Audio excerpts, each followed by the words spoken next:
Pemirsa, sejumlah pihak menilai putusan Dewan Kehormatan Penyelenggara Pemilu (DKPP) yang memecat Hasyim Asyari dari jabatan sebagai Ketua KPU RI sepatutnya diapresiasi. Putusan itu merupakan langkah tegas dan juga progresif untuk menjaga integritas penyelenggara pemilu, terlebih kasus yang menjerat Hasyim berkenaan dengan tindakan asusila.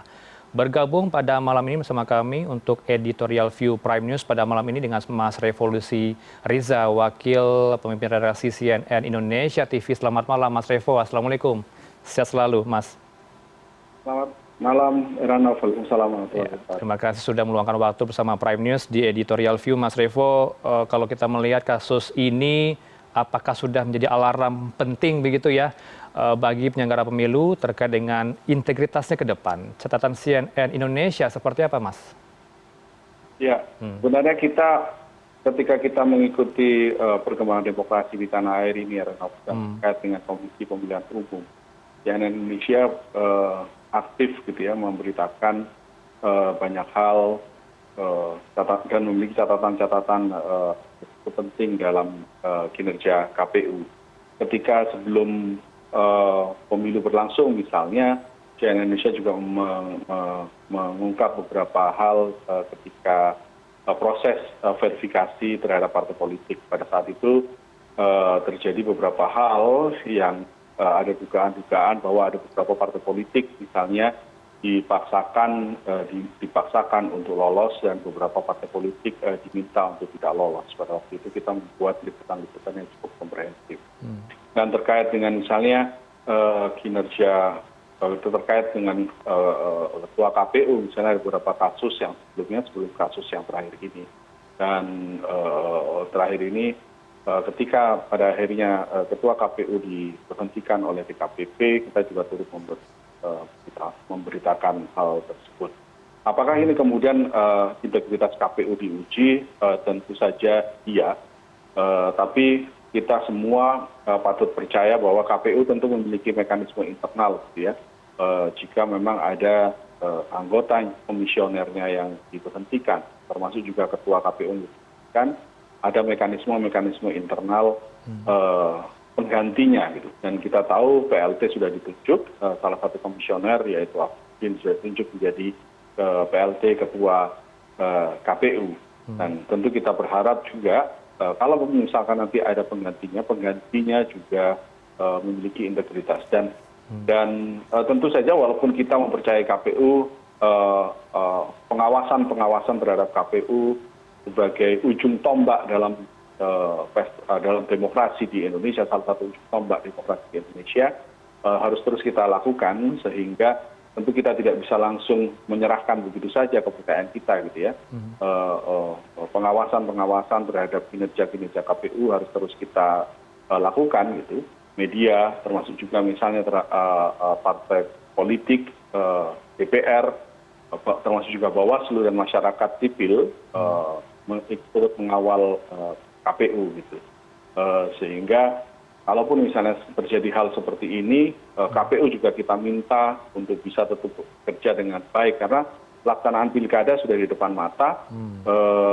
Proses pendaftaran seharusnya sudah berlangsung, pendaftaran calon-calon kepala daerah berlangsung dalam 1-2 bulan ke depan ini, dan kemudian kita sudah langsung lanjut ke proses pilkada. Apalagi pilkada ini berlangsung secara serentak, gitu ya, di ratusan kabupaten kota, di beberapa provinsi, sehingga tentu KPU kali ini tetap kita kawal bersama-sama untuk bisa melaksanakan tugasnya dengan baik.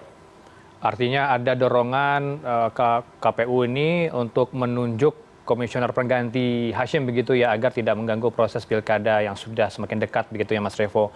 Ini informasi juga terjadwalkan Mas, antara DPR, pemerintah akan menyikapi putusan DKPP dalam sebuah rapat bersama.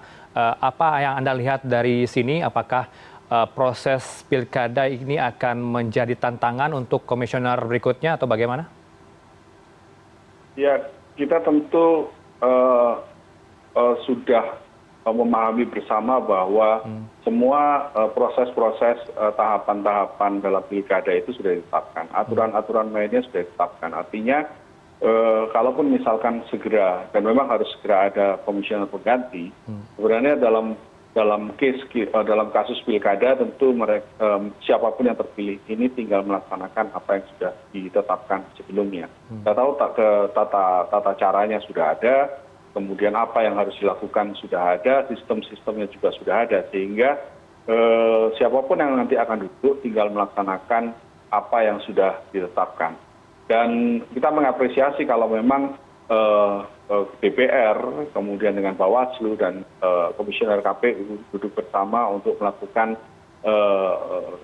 koordinasi dan sinergi gitu ya bersama untuk tahapan-tahapan pilkada ini. Karena tentu saja tahapan-tahapan pilkada ini tidak bisa kita anggap ringan, karena ini untuk kali pertama kita melaksanakannya secara serentak. Artinya ketika secara serentak pengawasannya, kemudian logistik yang harus didistribusikan dan lain sebagainya, termasuk juga bagaimana meningkatkan partisipasi pemilih, kemudian penetapan hal-hal yang lain gitu ya terkait dengan proses-proses pilkada ini harus bisa dilaksanakan secara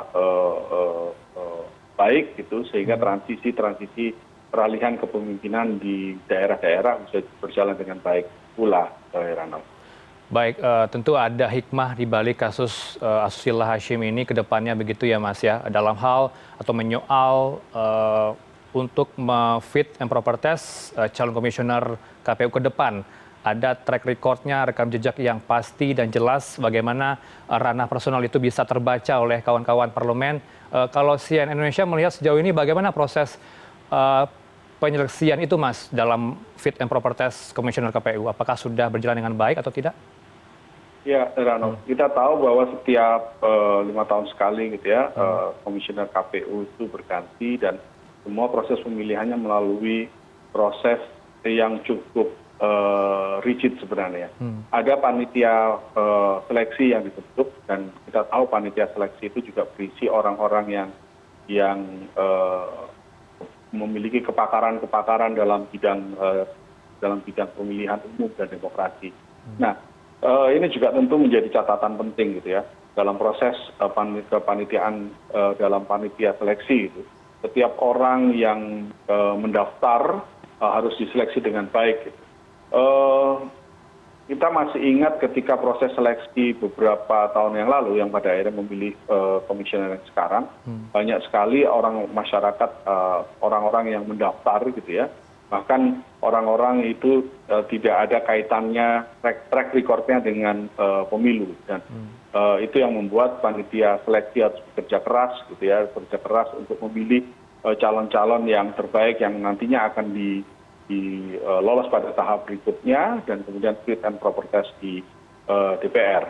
Nah, ini yang tentu menjadi catatan penting ke depan, bagaimana kemudian juga dalam beberapa case yang terakhir ini, maka kepanitiaan seleksi ini harus bekerja lebih keras lagi, gitu ya, tentunya dalam melakukan seleksi, termasuk juga bagaimana mereka harus independen dari tentu dalam konteks pemilihan komisioner ini tentu banyak sekali campur orang yang pihak-pihak yang ingin campur tangan gitu ya, maka itulah kemudian panitia seleksi harus independen, memiliki integritas dalam proses seleksinya. Dan kemudian ketika masuk ke DPR tentu ini merupakan salah satu ujian berikutnya ketika fit and proper test. Maka yang kita harapkan adalah jangan sampai kemudian orang-orang yang terpilih ini memang menjadi produk-produk ada tawar-menawar antara partai politik dengan komisioner, calon-calon komisioner. Yang kita harapkan tentu DPR bisa menjalankan fungsi tugasnya dengan baik, sehingga bisa memilih orang-orang anggota masyarakat yang terbaik lah, putra-putri bangsa yang terbaik untuk duduk di komisi pemilihan umum. Karena memang pada akhirnya kita semua tahu bahwa KPU inilah yang menjadi ujung tombak dalam proses demokrasi di tanah air. Karena itulah kemudian proses seleksinya, baik itu sejak dari panitia seleksi, dari pansel sampai kemudian masuk ke DPR, semuanya harus fit and proper testnya itu berlangsung secara meritokrasi, orang-orang yang terbaik, orang-orang yang cocok yang kemudian bisa diloloskan ke KPU gitu ya, menjadi anggota atau komisioner KPU.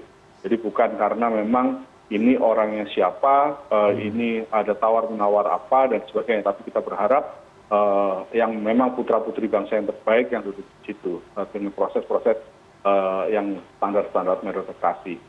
Baik, tapi kalau kita lihat, saya merangkum juga catatan saya, Mas, sepak terjang dari Hashim ini tidak main-main, luar biasa, Mas. Banyak pengalaman yang tercatat dari seorang Hashim, sempat menjadi anggota komisioner di daerah Jawa Tengah, kemudian masuk ke KP Pusat karena menggantikan PAW ya, pengganti terwaktu Mendiang Husni Kamil Manik 2016, kemudian terpilih kembali untuk petahana 2018 hingga 2022 dan menjadi ketua KPU begitu ya 2022 hingga 2027 mendatang, tapi sayangnya dipecat 2024 ini. Kalau dari track record pengalaman sebelumnya Hashim, bagaimana kemudian CNN Indonesia menyorotinya, Mas? Ya, yang terjadi memang dalam kejadian kasus yang kemarin tentu ini bukan kesalahan kelembagaan ya Rano. Yang terjadi memang ini adalah personal gitu, bukan kelembagaan.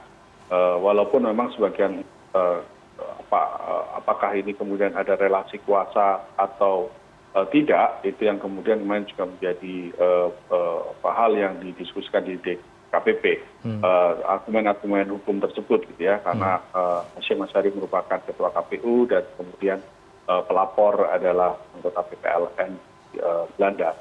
Nah, terlepas dari itu semua tentu ya kita tahu walaupun dalam beberapa proses perjalanan tahapan-tahapan pemilu kemarin ada beberapa riak-riak gelombang dan ada beberapa hal yang dipersoalkan, tapi pada akhirnya pemilu bisa berjalan dengan baik dan itu tentu hal yang satu hal lain gitu ya dari sisi Hashim Asyari.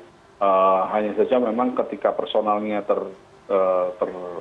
ada catatan dalam kejadian kemarin dan personal tentu ya kita sebagai sosok tokoh pejabat publik ya pada akhirnya itu yang kemudian membuat DKPP memberhentikan ketua KPU yang lalu ini. Tapi terlepas itu pemilu memang berjalan dengan baik walaupun ada beberapa catatan yang bisa kita lakukan dalam proses pemilu kemarin. Baik, kita harapkan tentu proses politik ke depan, apalagi pilkada serentak sudah di depan mata, tidak terganggu begitu ya Mas ya, marwah penyelenggara pemilu KPU akan kembali sebaik-baiknya dengan komisioner berikutnya. Itu yang kita harapkan bersama, termasuk pemirsa di rumah. Terima kasih Mas Revolusi Riza, Wakil Pemret CNN Indonesia TV bersama kami di Editorial View Prime News. Selamat malam, Assalamualaikum. Selamat malam, Waalaikumsalam.